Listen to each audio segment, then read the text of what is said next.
All right, hello, and welcome to my YouTube channel. I'm Hello. known here as Papa Bear, and tonight we're going to be launching a new series of videos that I call interSEXions. And the goal of interSEXions is to look at the big issues that overlap with LGBTQ sex and sexuality. So this evening, I've invited three men who I would argue are in the limelight within the LGBTQ community. And I've asked them to describe their experience navigating the space specifically between sexual orientation on one hand and race on the other. And so what we will have here is exactly that, three men's experiences. We're not here to draw any broad inferences about how things all are for all LGBTQ people of color across the board and everywhere. Instead, we're here to listen to some individual stories and to understand a certain prescribed set of lived experiences.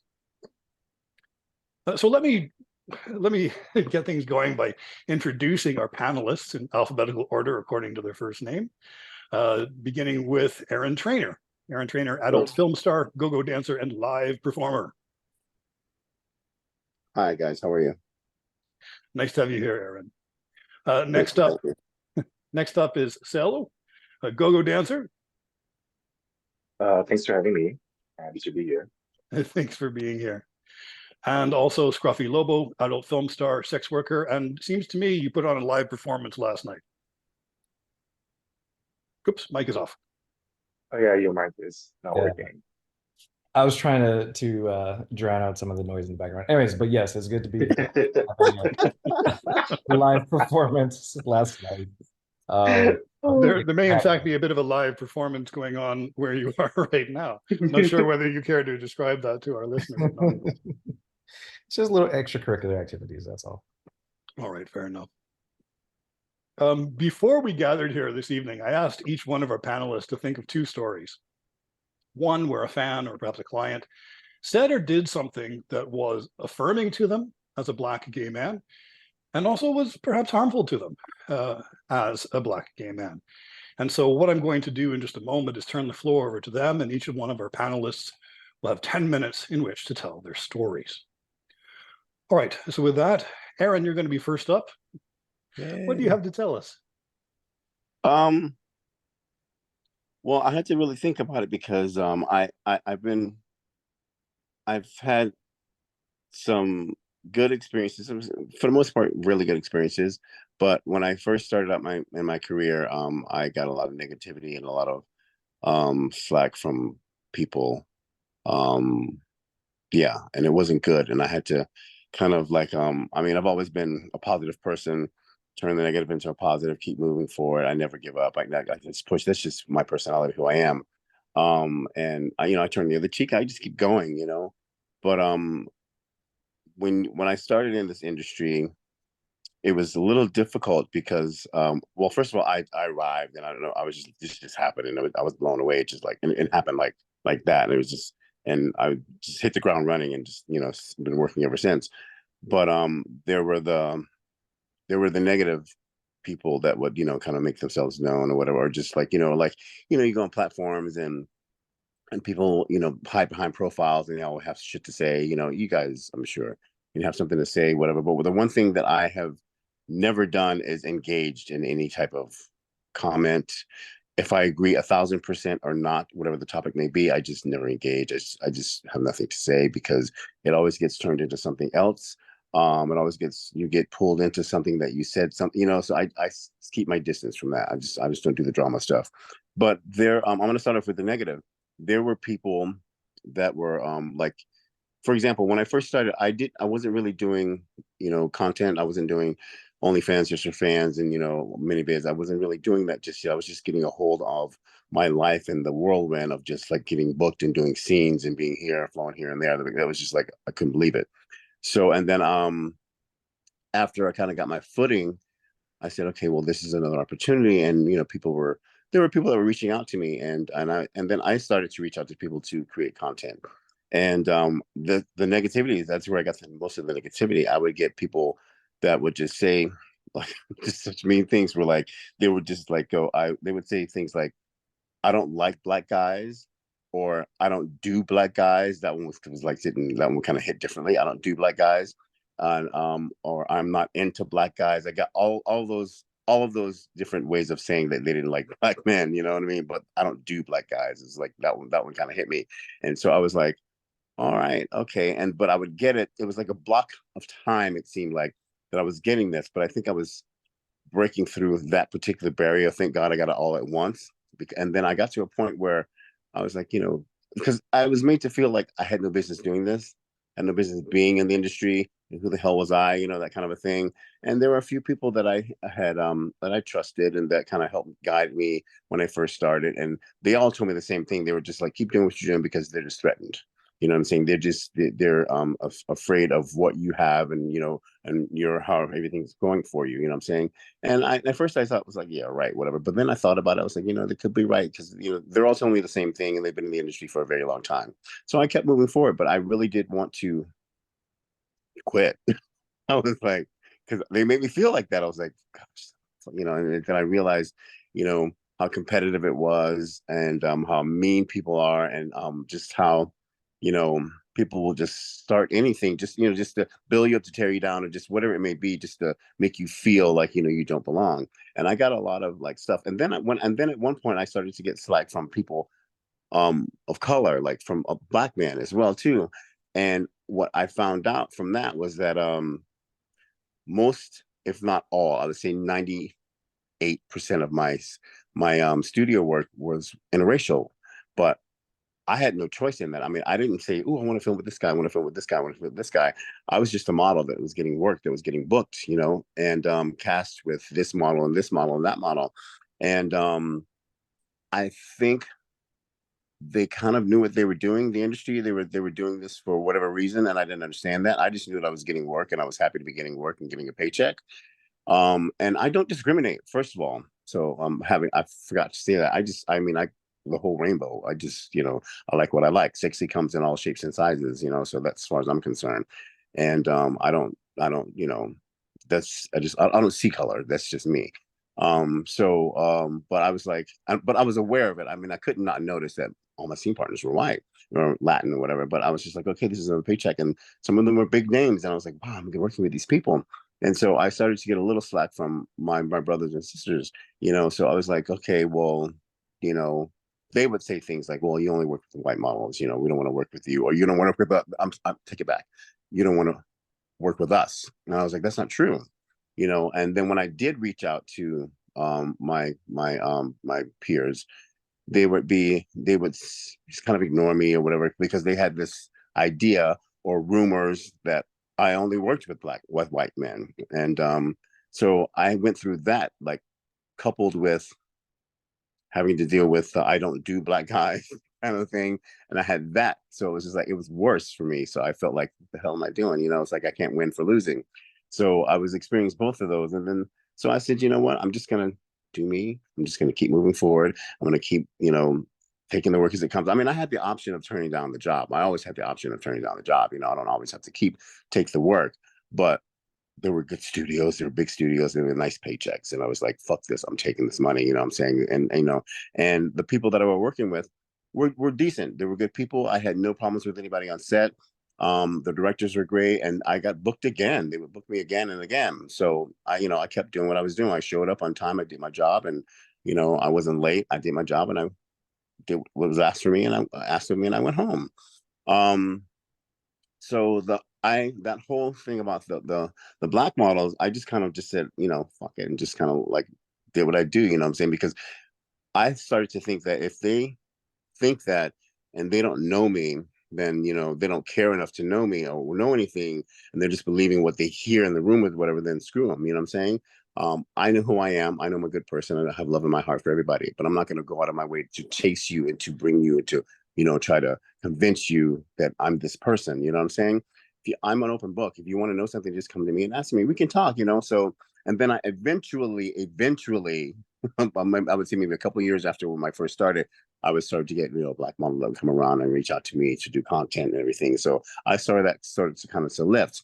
And there was one or two that we talked about it while we were filming on break. And I was like, listen, I just think that they think that, that I choose to model to film with these guys. And that's not the case. I'm saying? This is the work that's coming my way.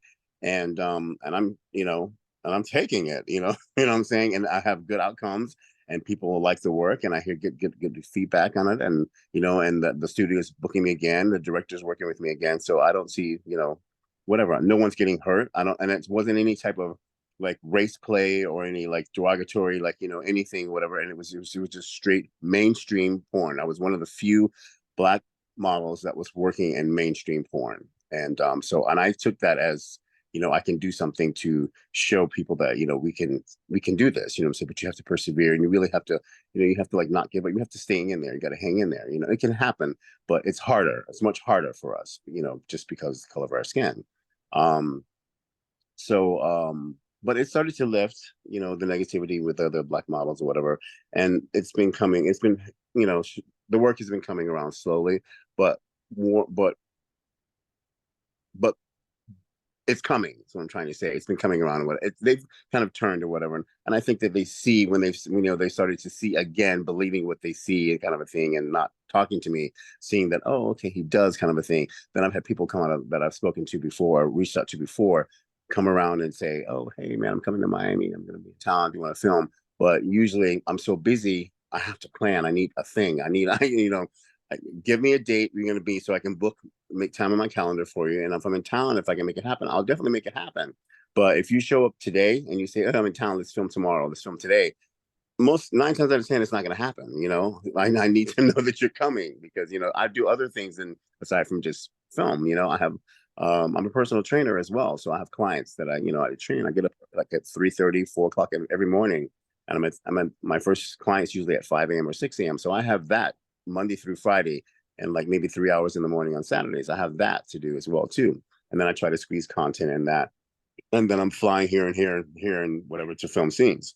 So that was the negativity that I got when I first started out. I mean, every once in a while I still get a little bit, but not nearly as much as I used to. And I think maybe my reputation has preceded, me. People hear that, I can say it. I'm a nice guy, and I'm nice to everybody. Again, I show up, I do my job, I show up on time, I do my job, and I go home. I don't do drama ever. I don't judge. I don't care as long as no one's getting hurt. And it's still, I'm not going to get involved. I can help you, but I don't get involved in other people's business. If it's not my business, I don't care. I don't want to know about it. The gossip, I don't care. I don't care. It's none of my business, So that, and I think people have started to, they notice that, that my reputation, who I am, the person that I am, I'm a quality person, and I like to have fun too. I like to go out, I like to have a little bit of fun and get crazy, whatever.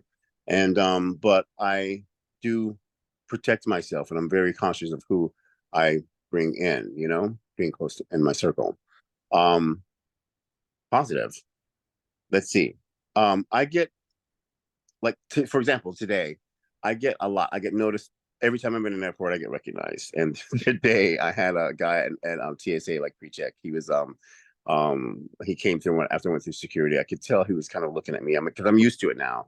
He was looking at me, and he made it all the way through. He left his post, and I was putting my shoes back, and then he came through. He's like, "Hi," and I'm like, "Hi." I thought I'd lost something, and he's like, "No, I just want to let you know I'm a big fan. I enjoy your work. My name is Bryson. Good to meet you." And blah blah blah. And I was like, "Oh, thank you. That was really nice." Or I get a lot of like if I go to the bathroom, I get a lot of like husbands that are with their wives. I get a lot of that. I swear to God. I was in Kansas City like 2 weeks ago, and I get this guy comes to me and he walks up to me and he goes, something about wrestling. And I was like, what? Whatever, some weird thing he said to me about wrestling or whatever. He goes, but I'm looking at you, and he goes, I saw you in this thing or whatever. And he goes, I think I want to wrestle you. And I'm like, okay, well, whatever he meant with that. Then he goes out and I see him sit down with his wife and his kid, his daughter, his wife or whatever, daughter and his son. And I get a lot of, that in the airport. Then I get a lot of people just recognize me or whatever. But I get people that tell me, thanks, thanks for helping them through the night or helping them through the summer or whatever. So that makes me feel good that, people enjoy what I do, because I enjoy doing what I do. There's certain things I like to do, when I'm film and like do my personal life. So a lot of what you see in my work is pretty much me, unless the script or the director calls for something specific. But I've gotten, for the most part, people that I work with, I get good feedback from that. So that makes me feel good, that people know and people appreciate my work or whatever. And I think that outweighs much more the negativity than, you know, anyway, you know what I'm trying to say. Yes. But yeah, so they might not be exactly what you're looking for, but those are two examples that I can give No, you no, of like negative and positive. those are great stories. And I get a lot of people that, you know, a lot of photographers that like to work with me. And so I get a lot of feedback. I'm like, oh, thank you. They look great work. I saw this movie. This is great. This is good. That kind of a thing. So, but Photographers like to work with you, you say. yeah, I do. I get photographers. Yeah, I don't know. You shouldn't have like that one. I do get photographers that like to work with me, so that's cool. And I like to learn. You know, I learn more about my body. I learn more about, you know, expressing myself and creating art. And I really enjoy doing that. You know, because you never know what, you know, you think it's this and you think it's that, but you can get some incredible shots, something really great, some really great work when you just sit there and just fool around, or you just let yourself go, and you know. Aaron, we'll come back to you in a minute. I am eager to yield the floor over to the other panelists, but thank you for both of those stories. We'll come back to you in a second. Over now to Celo. Celo, do you have a positive and a negative story? I do. So for positive, I have a few people that usually they reach out to me because of my dancing.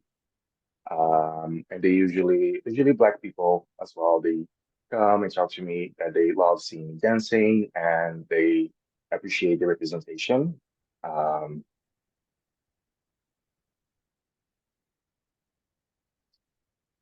and there's also the fact that usually when I dance, like I use, you know, things that are a little bit more feminine and things that are more like of a soft side, shows more of a soft side of me.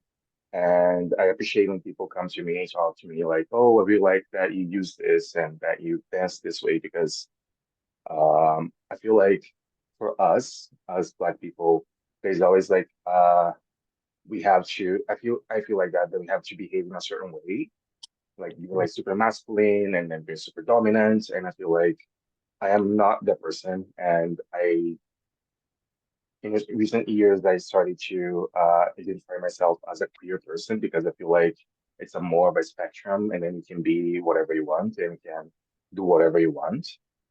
So I feel like the positive side is that like you're having people reaching out to me, like talk to me about representation, feeling telling me that I am that they like seeing me dancing and representing them.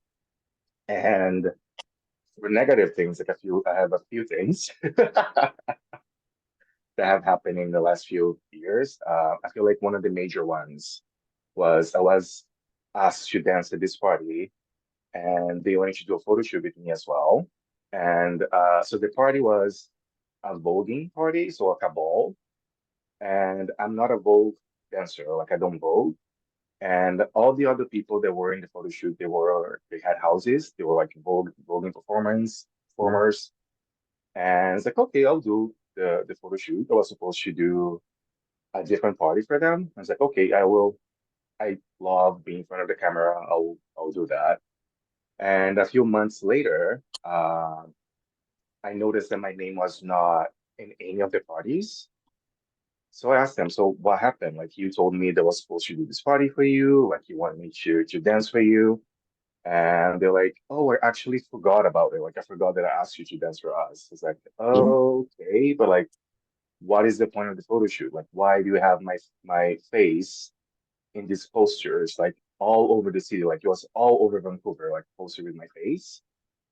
And they're like, oh, I just want you to be part of the photo shoot, yada yada yada. I was like, okay, cool, but like, why why would you do that? Like they didn't tell me what it was, but it was clearly I was being used as a token because like all the other people, they were not Black people. They were some of them were people of color, but they were not Black.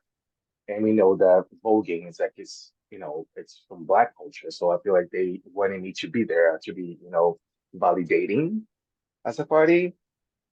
Um, anyway, so after a few weeks thinking about it, I had to do like a little bit of a shout out on Instagram, like told people this happened, and it was really nice because people here in the community they like really got my back. They started asking them like, why would you do that? Like, why would you ask this person to be in a party for you and take photos for the party and then like and drop them from the lineup? Um, so yeah, so at the time was like not really, I didn't feel good because it really felt like I was used as a token. And so Vancouver doesn't have a lot of Black people here, so I feel like sometimes people don't know how to behave around us. They don't know how to like talk to us, and I feel that that was one of the things that happened. And the other thing that I feel in a lot of gay spaces that the hypersexualization, like I walk around and like my thongs and harnesses. It doesn't mean that I'm looking for sex. It doesn't mean that I am available. And I feel like a lot of the times when you go to gay spaces, like with a lot of most of the little white guys, they sometimes like they don't know how to like behave around me. They like there's a lot of like grabbing without consent, and now I start to touch you without consent. And I feel like that's the other thing that is like not really nice and harmful. Um, oh, and I had once a fan asked me, who owned me? Yeah, it's like out of the blue, like who owned me? I was like, this is like not something they should ask to a Black person. It's not. Anyway, so I feel like Vancouver has like a long trail to go to rescue people like to learn and understand like how to talk to us and how to respect us, I feel. Mm. So, look, can I take you back to the positive comment? I know Yeah. um, a lot of Black friends will tell me that there is this overarching pressure on them to behave in a certain way, and that usually means to be very masculine. I think it's interesting that you're getting a lot of positive feedback for doing something that's a little bit more fluid. What Yeah. is that like for you? I really enjoy when people come talk to me about that and they tell me that they like it because it feels like empowering, right? Like it feels like I'm doing something that is right and something that people enjoy it. Um, I do get a lot of feedback on my Instagram as well because of the photos that I have taken, and then people come to me to talk about that, and it is nice. Like it's really reassuring to have that. Absolutely. And I'm thinking too about a couple of posts Mhm. I've seen you make about people approaching you, and the first word out of their mouth often is black. Oh yeah, yeah, yeah. I have that a lot sometimes. I think I posted one thing that you have seen that was like the whole like chocolate cake thing. It's like, oh, I love eating chocolate cakes. Like, yeah, it's an S. Like you don't have to say chocolate cake. I mean, just say chocolate ass. Just like treat me like a normal person. Like you don't have to you need to like specify my color of skin all the time they've talked to me. And I feel there are a few times that I felt like a little bit uncomfortable just because like some people really get into that. It's like it's the color of my skin, it's the size of my penis. It's like it's always like that. It's always like I feel like I'm an object, right? Like I'm not a person to be just like a walking penis. And I have that a lot in the apps. So I'm in a relationship, but we are open. So like I use Grindr sometimes and use Scruff sometimes. And and I feel like people use like the internet as like a wall that they can just say anything to you, right? They can just like approach you anyway and then say the most unhinged things and as like it's normal, right? And but usually it's quite easy to realize the people that see you as a person and people that see you as an object because usually it's really pretty clear because we would talk about my skin all the time. It's always like the color of my skin, how my skin looks, or like the whole BBC thing always comes up like right away. Like these are the first messages and just like BBC this, BBC that. And I take it they're not talking about the British Broadcasting Corporation. No, they're not talking about that. I mean, I like to stay informed. Yeah, it's always good to stay informed, right? Uh, but it doesn't that I always talk to my friends, like it's so easy to separate the good people from the bad people that usually when they talk about that, it's like, oh, you're not a person that should be close to me, a person that should bring into my life, you know? So, And I think it's interesting. I mean, we can see how silly it is if we flip the script and mhm. say, oh, I'm really into marshmallow cake.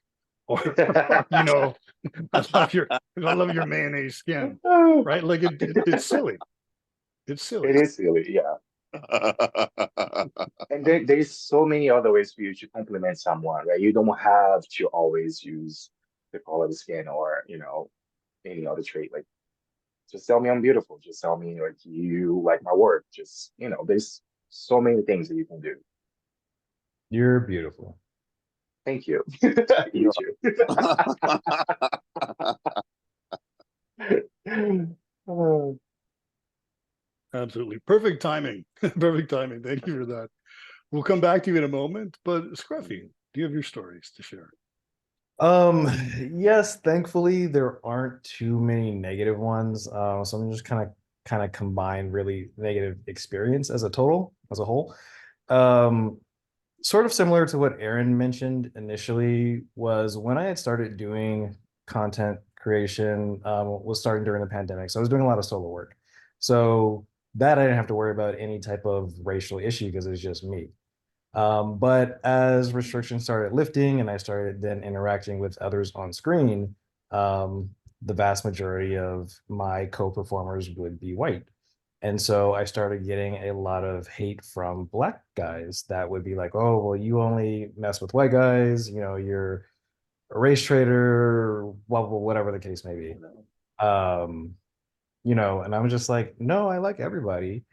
But the black guys that I would try to get on, like hook up with, like get on camera, etc., like either there's a huge, DL population, or even if they're out, they just don't want to be on camera for whatever case may be. And in general, I am not keen on filming with guys with a mask unless that is part of their brand.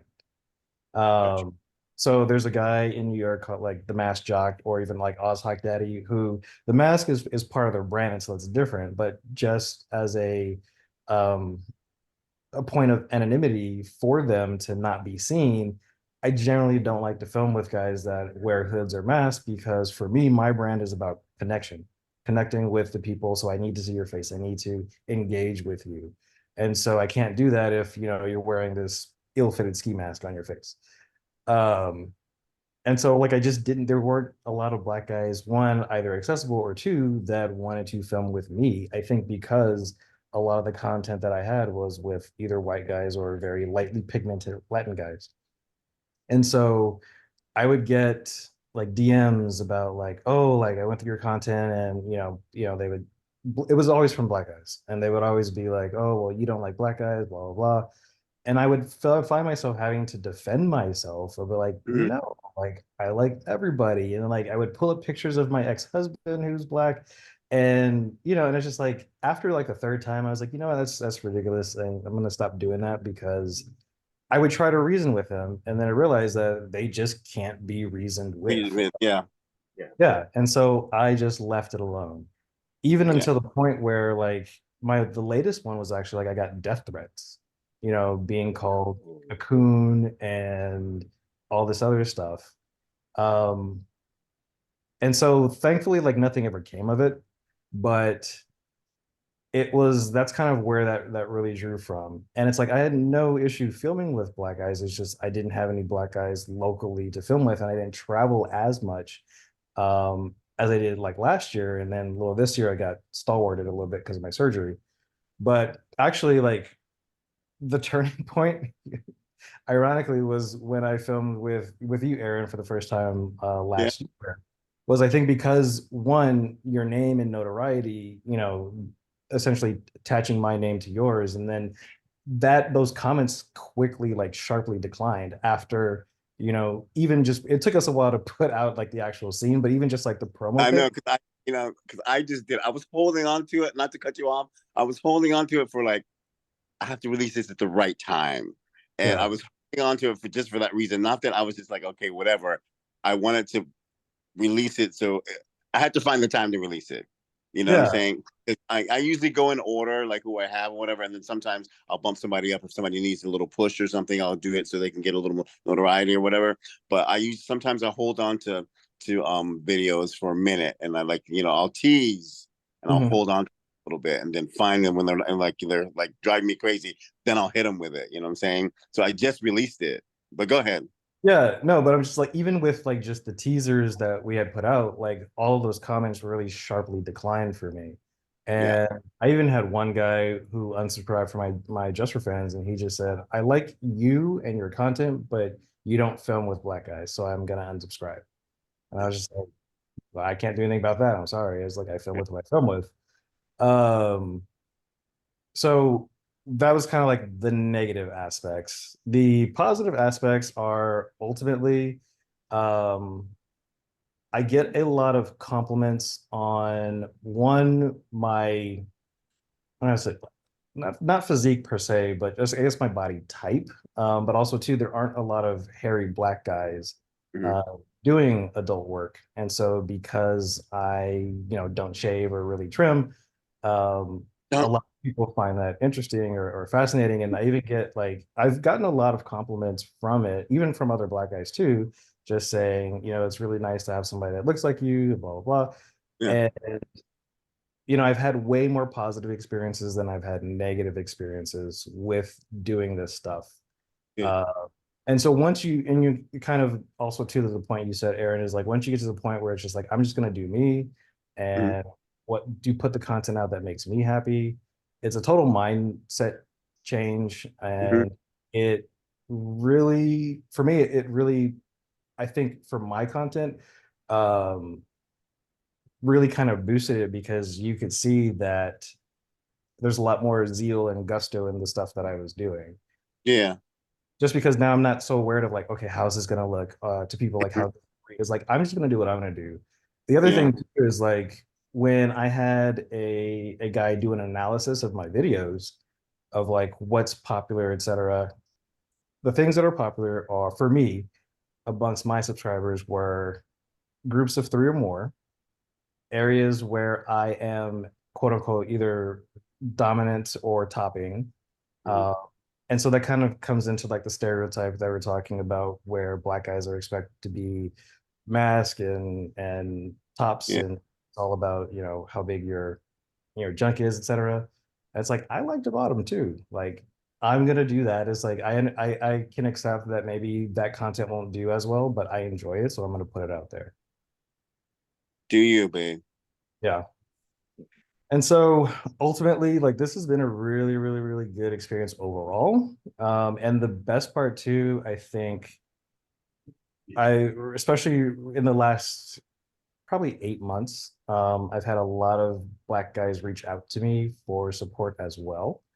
Good. Um, and especially like as I was going through my surgery, I was really self-conscious about how I was going to do with that. And just the massive amount of support from my followers and subscribers was just amazing. Great. Glad to hear it. Yes, Scruffy, I was just wondering, when I was hearing you talking about perhaps the dearth of other black performers or other black men with whom to make content. I know from my photography work that if I wanted to shoot a model who is black, it often takes this extra level of reassurance, conversation, discussion before he'll say yes.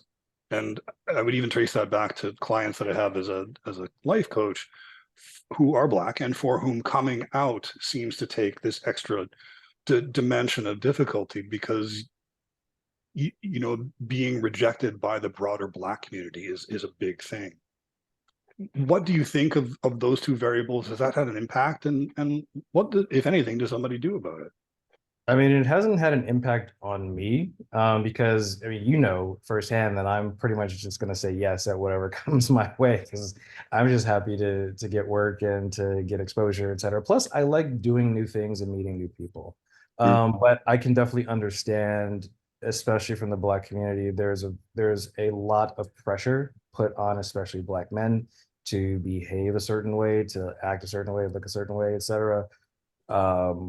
And so being perceived as gay, cishy, femme, etc., is not ideal, especially for like Black trans people who have it the worst out of anybody in this country.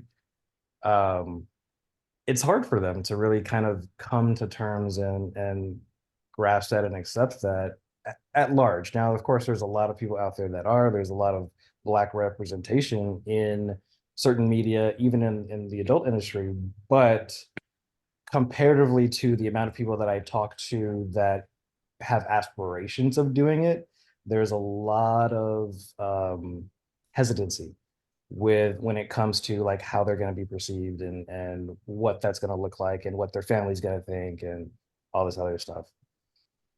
Yeah, I agree with you. Yeah, for sure. I'm thinking, Scruffy, some photos of you that I've done where you've been depicted perhaps as not always the alpha top. Some of the flack that's come back, and I would tie this back to what Celo was saying. I'm really find it heartwarming that people have positive commentary when you upend that stereotype.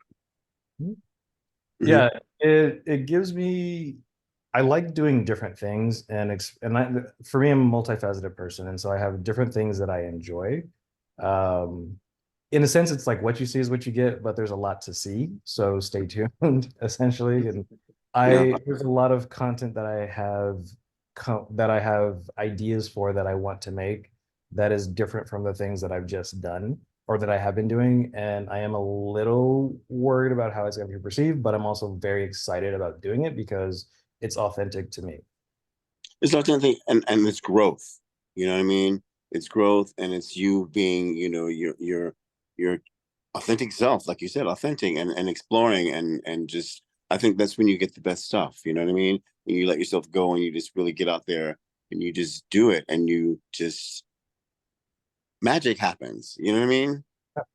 And it's just like just go for it. And it's like if you feel good about something, go for it and do it. And you have the power. You have the reins. You're holding the reins. You're in control of this. You know what I'm saying? Nobody is telling you what to do. You know what I mean? You might listen to it, take a little advice here and here, but this is all you. Do what you want to do. Make it what you want to make it. You know, and just go for it and just have fun with it. Most of all, have fun and be true to yourself. You know, and I think it'll be just fine. You know. Yeah. And that's I feel like life is too short for you to be like in one model and like one way to do things, right? It's so nice for you to, experience other things and try other things. Yeah, for sure. I think Aaron, this is a really nice segue because the next what I'd like to ask each one of you to do is take 5 minutes and react to some of the ideas that you've heard. Well, just some of the what just right now, like we were talking about, like or something else that you want to say that you didn't get a chance to. Well, I will say, like, all of our faces when Celo said that somebody asked him, who's your owner if he was owned, like all of our faces, I got that. that was the I reaction. mean, in what universe would somebody think that's okay? I don't understand that. Yeah, I don't. They're out there. Yeah, I don't know. I don't know. I sometimes talk to other Black people here in Vancouver, like we get together and talk about these things, like the weird things that people say to us, and every now and then we hear something like very like that. Like the other time, there was someone that was talking to me in Yaps, and they were like, "Oh, I saw you at the bridge," and I told him like it wasn't me because I have not crossed the bridge. I'm just like sitting at the beach, like it's not me. And then he was like, "No, no, no, no, it was you." And so I was like, "No, no, no, it was me." And then he flipped it. He was like, "Oh, it's not my fault that you all look the same." I was like, "Oh, okay, cool. So you are one of those." Yeah, yeah. Yeah. I was like, what do? You block them. I don't. Again, I don't respond. I don't interact. I just let it go. No matter how angry I might get, like I said, or how much I agree, the topic or whatever, I just keep walking, keep it moving. And That's it's Yeah, just I what I, stopped like giving them my time, just block them nowadays. it's yeah, not worth it. It's not worth it. And that's what I do too. The times that I do tend to get involved though is when it's in defense of someone else. Now more so than just myself. Because you say whatever you want about me, I will let you move on. But for some people, maybe they aren't able to defend themselves as well, or have a maybe lower self-esteem, and maybe they need someone to kind of be in their corner. So I'll do that, especially for the trans community. I'm a really big advocate for the trans community. So um, I definitely do try to work with and then defend them too, especially against any adversaries of theirs. But yeah, overall, just ignore haters, and they're always going to be there. Yeah, you know, once you realize, you get in your head and you accept the fact that it's not you. Seriously, it Yeah. sounds corny.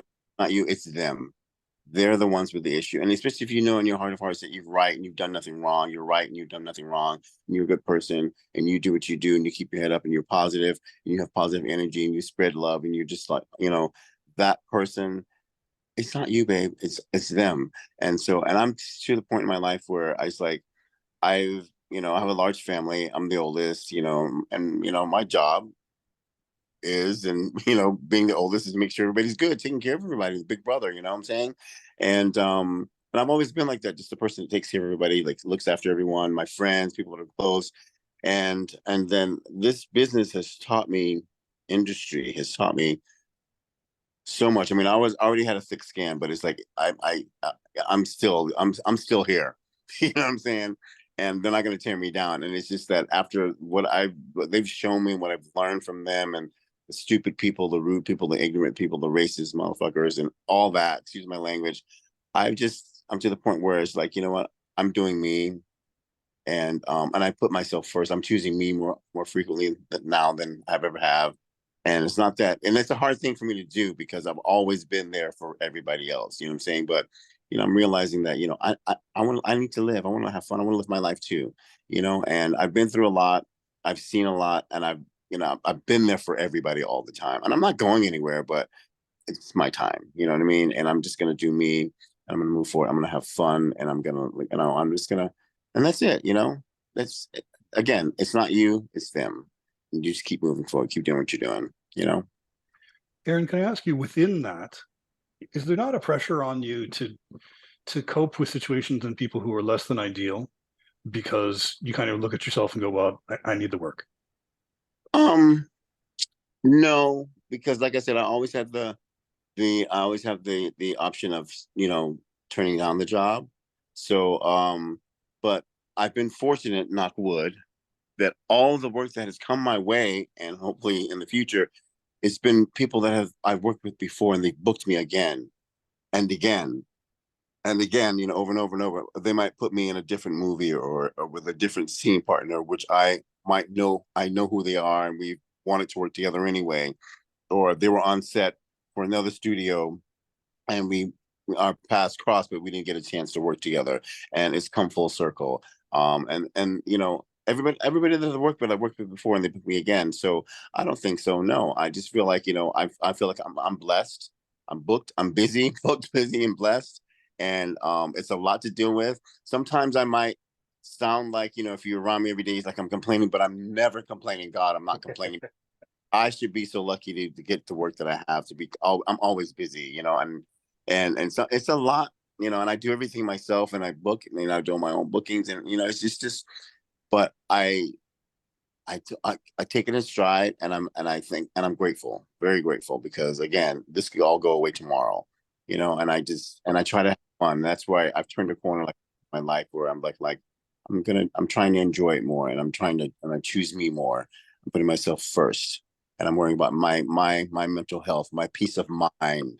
You know what I mean? My self-worth, my being. Just being able to exist and enjoy what I'm doing even more so now. And I've kind of let my guard down a little bit, um, in a way where I'm just like, I'm living, and I'm not worrying about all the other bullshit. I'm not worrying about the naysayers and the haters and the negative stuff or whatever. That's their issue, not mine.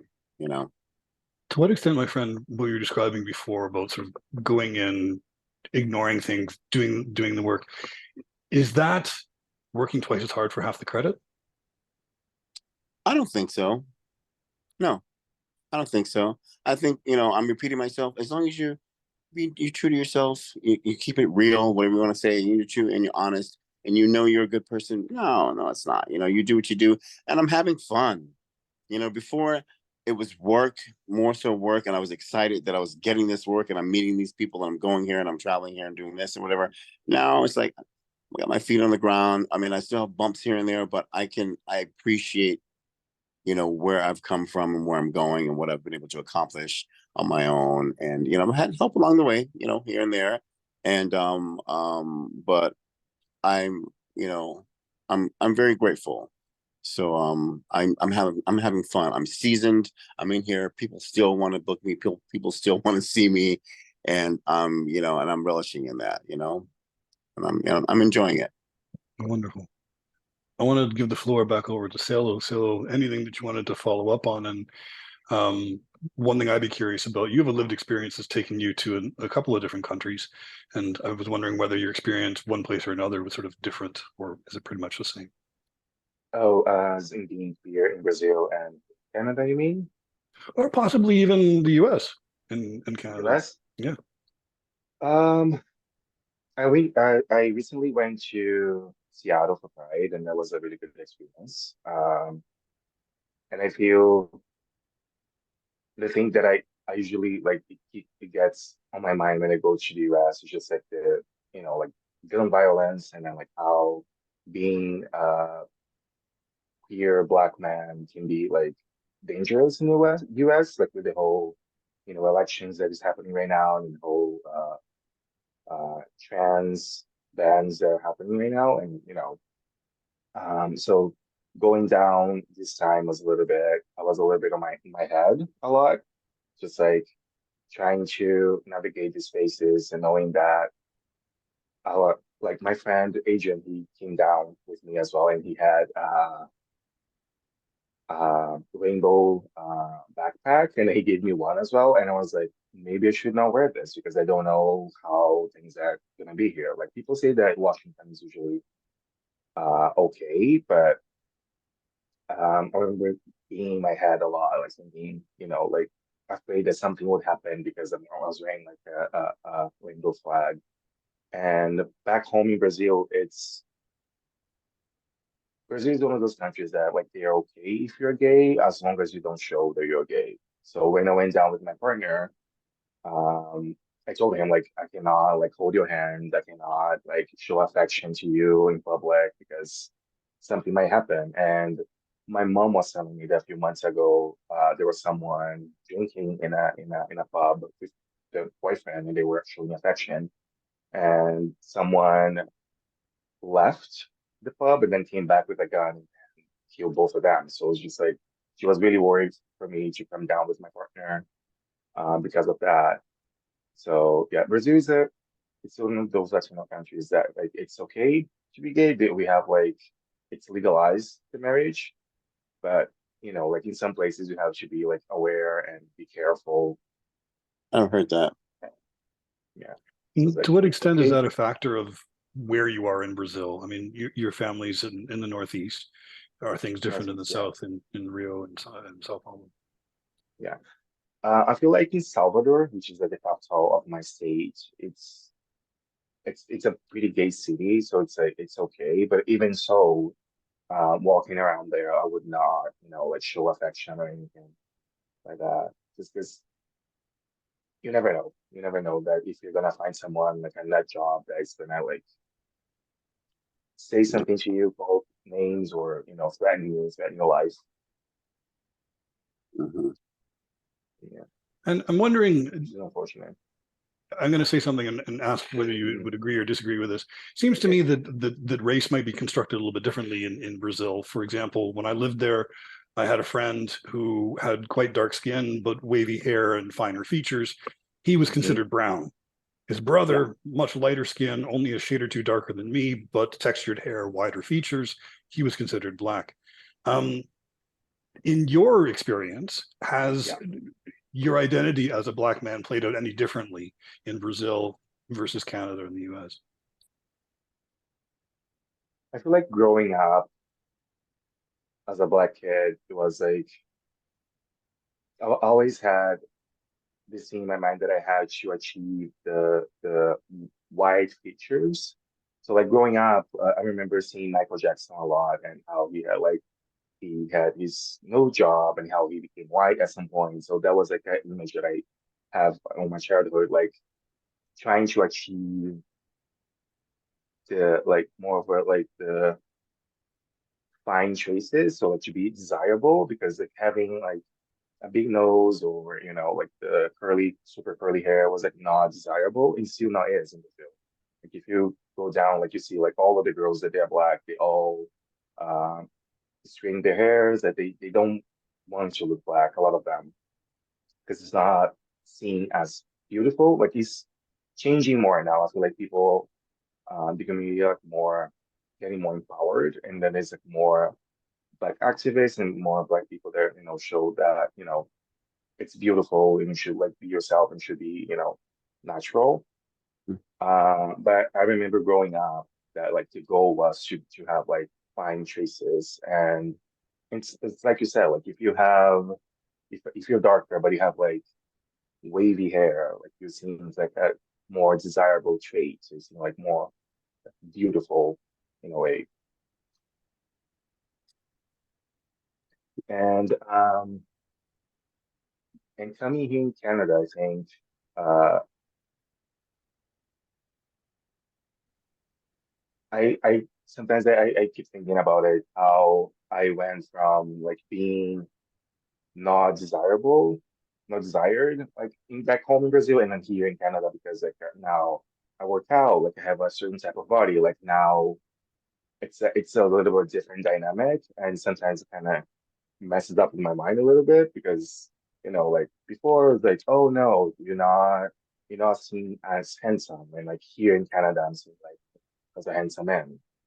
It's Yeah. a little bit different in that way. Take some time to get used to. I'm sorry. So Say did it it take again? some time to get used to the idea? You're not hearing me because my mic kicked out. I just Yeah, asked You say? whether I just asked whether it took some time for you to get used to the idea that you're desirable.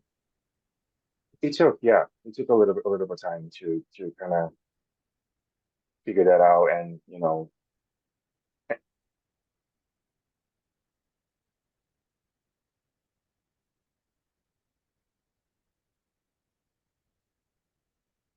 yeah.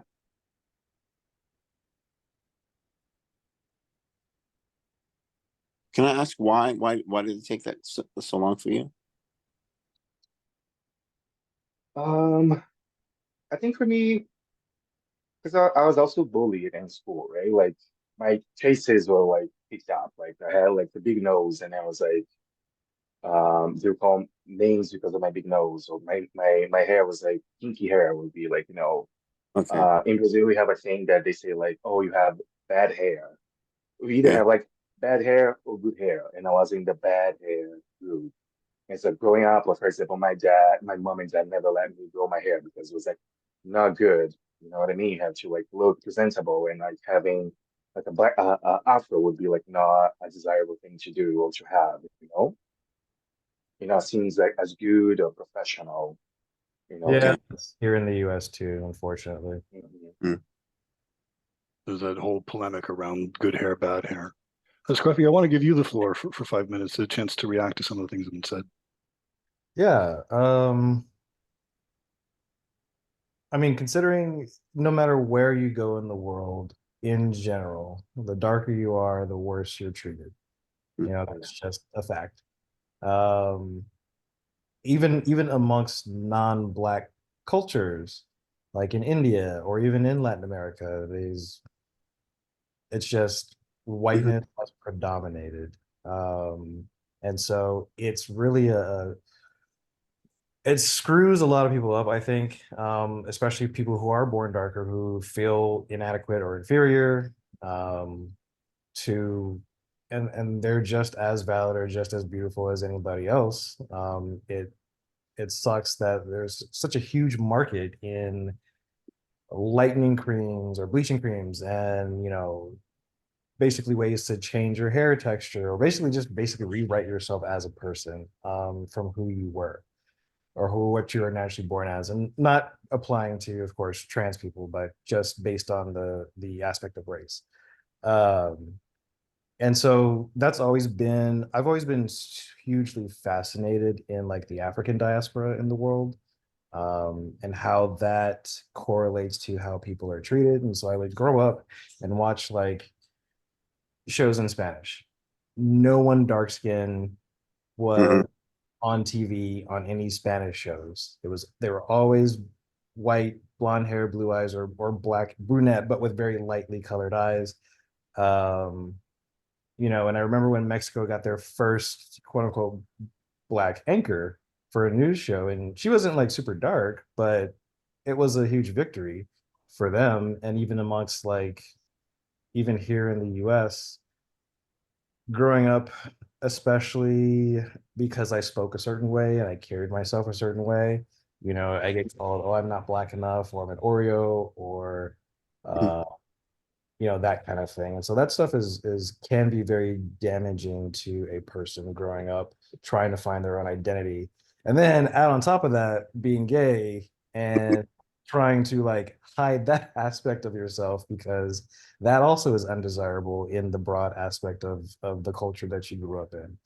And so it's a lot to deal with, and it's a lot to sort out as you get older. Yeah, yeah. But I mean, I think, well, you've turned out just fine from what I can tell. I think you had a good foundation, you had good people around you, people who loved you and people who supported you, and and taught you well. So I was gonna say I'm the same thing. I was very fortunate to have that too. So and I was well aware of everything we were talking about, being black and being bullied and being called names and the whole thing, and God forbid if anybody would find out. And but there were always, well, in my case, there was always someone that that was kind of the same. I mean, we kind of, you find each other, but they were the ones that was also bullying at the same time. You know what I'm saying? But then when we get like like maybe just two of us doing something else or hanging out in class or something, oh, they were the script was flipped. You know what I'm saying? Completely different. But God forbid, anything to distract or take the attention off of them or whatever. So it was just like it's just how it was. You know what I'm saying? Yeah. Dealing living like that. You know what I'm saying? So it's like you have to hiding. You know what I'm saying? And I never think that I did like per se. I knew exactly who I was. You know what I'm saying? But I think my mother and my siblings and everything, the upbringing that I had and what she did for us, the sacrifices she made for us, maybe to put us in and extracurricular activities and things for culture and learning this and learning that and learning different languages and the things that she did for us. She went out of her way to make sure that we had good education, a good foundation. Like we would go and like we went to schools that were like not in my district. We would go to, because some of the schools in certain areas were good, but that school's better. And she wanted us to have the best. So we went to that school, you know what I mean? And we went to that school, whatever. And we would get slack, from, some of the kids in the neighborhood or whatever. But at the same time, everyone respected my mother and then who she was, my grandmother, that kind of thing. So they knew who we were. But we weren't, we didn't, we were just regular kids. You know what I'm saying? We didn't act a certain way. We didn't act better than they were. We didn't, pretend that we were something else, that we something that we weren't. We were just us. And we just happened to have somebody that really loved us enough to, to make sure that we had what, she didn't have or wanted to have the best for us, that we deserved it. Why shouldn't we have it? So I was well aware. And what I'm trying to say is that I never really hid anything. I was just me. You know what I mean? And I think that worked for me, just being who I was and knowing this type of person, that type of person, people from different backgrounds and different cultures. And I was in, I studied music and the arts and theater and, and I played sports. I ran track, cross country. I was a gymnast. I played tennis. I did all kinds of things. I was in everything. And so having, I think, crossed those barriers and broken those barriers and interacted and mingled with all types of people from all walks, from every background, all different cultural backgrounds, that helps me grow up and be the person that I am and be able to have the tough skin that I was, because I never, you know, yeah, a little bit here, a little bit there, but I never really, thank goodness, experienced anything really bad. You know what I'm saying? And I would, like, again, I said, I never hid the fact that I knew I was a gay man, a gay boy growing up, you know, but I never hid the fact. I never, you know, I was careful not to put myself in situations, you know, but I was too busy for it anyway. You know what I mean? I was too busy to even try to seek out or figure out how to do stuff. So, Aaron, you you raise an interesting point. What I'm hearing you say is, hey, you know, one of the reasons why I've been able to navigate the intersection between being gay and being black so well is that I had love, support, guidance from people who yeah, knew how to protect me and give me the skills to cope. I did. Yeah, and I find it interesting to connect that back to, you know, what Scruffy was saying about down low culture and the number of men. Yeah. How frightening is it then to come out of the closet if you are black and to risk losing that support system? Mm-hmm. Yeah. Yeah. Well, some of the guys that I have talked to, you know, who, you know, I'll play with, and there's like, oh, but you can't let anybody know. I'm like, I'm very discreet, all that stuff. I was like, I'm not trying to out anybody, whatever, but I do ask. I'm like, why? Like, they're like, well, I'm afraid that, they love their family so much. Such a huge tie to family. Mm. And which is not a bad thing, but it becomes a bad thing when it hinders you from being who you are. Who you are. Right. Yes.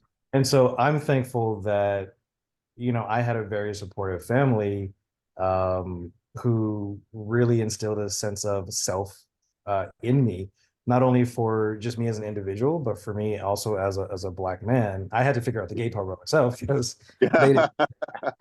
But it was just like there wasn't a lot of black history or anything that was taught in school. So like my mom made it a point to make sure that we had that education from her, at least in ourselves. So it really instilled a sense of black pride, essentially. But because of my grandmother was a school teacher, and so we had to talk appropriately and properly at home because she would get very upset if we didn't. Um, but because of how I grew up talking, I got called an Oreo because I sounded white. But it allowed me to be able to navigate quote unquote white spaces that other black people weren't, and Yeah. be considered quote unquote less threatening. Mhm. And so I also allowed that to not only get into those spaces, because sometimes those spaces were more advantageous to me in getting to where I needed to be just because of the resources available, but Yep. also to be as a representative for, like, we're not what you think we are, that kind of thing. And so being able to open the door for others who Yeah. want to get into those spaces as well. And so I've tried to use that to the advantage of, others who are like me, and to help them along as best I can. But I was very grateful for that. And like my grandparents were very highly educated. And so education was a big thing in my family. My grandfather's a doctor, my grandmother had a master's, and the listening to the stories that they had to deal with of all the racist BS that they grew up with and still accomplishing what they did, for me really instilled like a sense of, I want to say, not entitlement, that's not what I want to say, but a sense of drive, Okay. uh, to attain that for myself and do better, and then do better than Better. that, because they could only achieve so much given the limited scope of where things were at the time. Now that things have advanced a bit more, I can then take that and then go further and then hopefully advance it for someone else that comes after me. Mm-hmm. That's a wonderful segue. Thank you. It is time for us to close out, but I thought I'd do a final round and say to each of you, what words of encouragement or what words of advice might you have, either or both, to people of color who are watching and also to people who are not of color who are watching? Aaron. Just be true to yourself, you know, and just, and it sounds corny. I live by it. Just be nice to everybody. I'm nice to everyone. And I put out what I want to get back. You know what I'm saying? And I treat people the way I want to be treated. That's just it. I'm professional. I show up, I do my job, I go home, I don't do waves. I don't get caught up in the drama. You know what I'm saying? We all make mistakes. Nobody's perfect. You know what I'm saying? But I just try to be the best version of myself that I can be. And I'm there. I'm a good listener. I'm always willing to help people. It's simple. That's but a lot of people don't understand that. I just try to keep it. Oh, I lost you. Oh, there you go. I just try to keep it. Just keep it simple and less stress and just and enjoy life and have fun. This is where I am right now in my life. This is where I am. But yeah, just and if you want something, go for it. You know what I'm saying? Go for it. Go for your dreams. If it's in this industry or any other industry, whatever it may be, just be positive. Don't give up. If anybody tells you can't do anything, yes, you can. Don't, and if believe in yourself. You know what I'm saying? That's pretty much it. It's pretty simple. Thank you for that. Celo, what message would you like to leave listeners with? I feel like I would agree with Alan. Like you have to be true to yourself, and for POC people would say, try to find chosen family. People that you identify with, people that would like lift you up. And I think it's very important to have. And I feel like for white people would say maybe try to broad your horizons, like try to have like more people of color as friends, because that way you can, talk to them about things, and I'm sure they will tell you, things that you should say or not say to other black people or people of color. Um, it's a meme that goes around on Instagram and in Twitter, like how some of the white gays have like all you see the photos, it's just only white people, only white friends. It's just like no, maybe try to have like more POC people around you in that way you have, like us Mhm. and what we go through and that way like interact with us in a better way. And so And thank you for that, Scruffy. For people of color, specifically Black people, because that's what I can, talk about because that's my experience. You can do anything you want to do. You will probably have to work harder to get to where you want to go. But you can do exactly whatever you want to do. And if it doesn't exist yet, then make it. If you want to do it, do it. Don't wait for someone else to make it for you.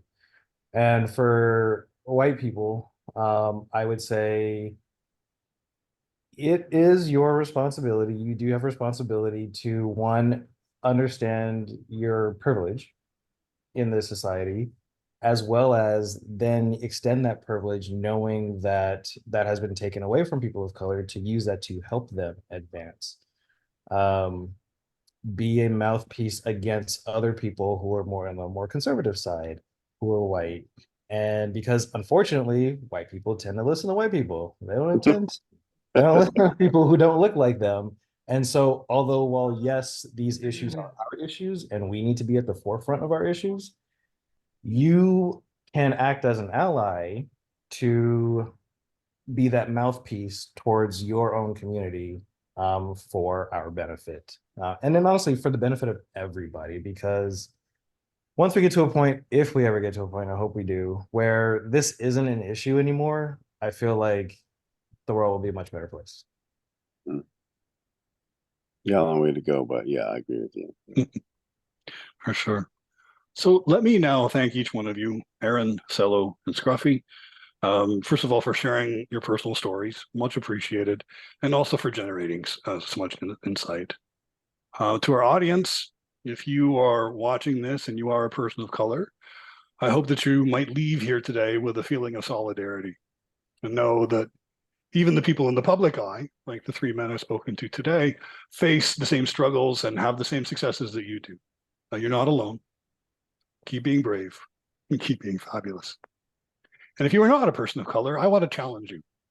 Life is not always easy for people of color in our community and for the people that we love. So let's be respectful, understanding, and compassionate. And let's ask ourselves what we can do to offer meaningful support. And with that, my thanks once again to everyone, and we'll see you next time. Thanks for having me. Thanks for having me. Thank you. Bye, guys. Bye, boys.